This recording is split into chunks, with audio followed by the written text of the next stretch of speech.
The main reason for the stark temperature change is that desert air is extremely dry.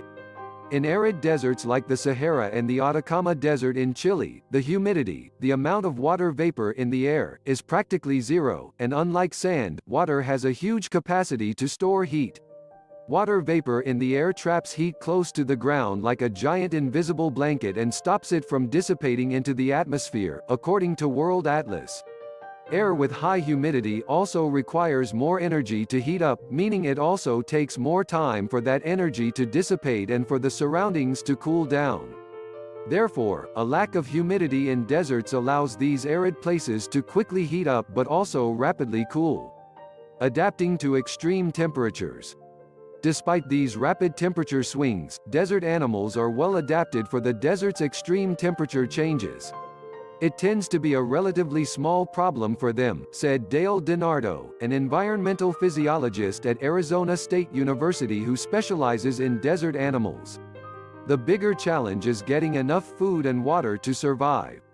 Reptiles, the most abundant and diverse animal group in the desert, are well adapted to extreme temperature variation because they are cold-blooded, or ectothermic, which means they do not need to invest energy in maintaining a constant body temperature.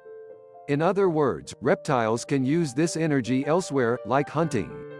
Many reptiles also benefit from being small, which allows them to find shady nooks during the day or warmer rocks at night.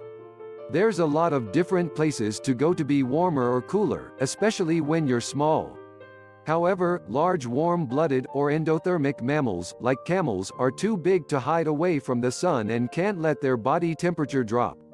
Rather, camels survive by maintaining a constant body temperature in both hot and cold conditions. They do this by having lots of insulation in the form of fat and thick fur, which prevents them from gaining too much heat during the day and losing too much at night. In contrast, desert birds use evaporative cooling, where they use water to transfer heat away from their bodies, like how humans sweat and dogs pant, through a range of different methods. Some vultures urinate on their legs to cool down. But their ability to fly long distances between water sources or to scavenge food means they don't have to worry as much about conserving water like other desert animals. I call it cheating because they don't really experience the limitations of a desert. Plants, on the other hand, are more vulnerable to extreme temperatures.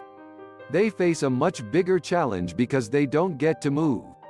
That's why iconic desert plants, like cactuses, have developed a range of defenses, such as spikes and toxins, to protect their precious water from predators.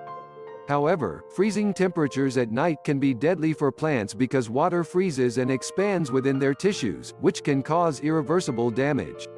Therefore, plants grow only in areas where the air temperature does not fall below freezing for more than a couple of hours each night, known as the freeze line. Changing climate. Researchers are still figuring out how climate change. However, research indicates that nights are going to be warmer, but that's not as bad as warmer days. Instead, the real problem is that climate change may impact the amount of annual precipitation that desert creatures rely on. It will become less consistent. You will have relatively wet years and relatively dry years.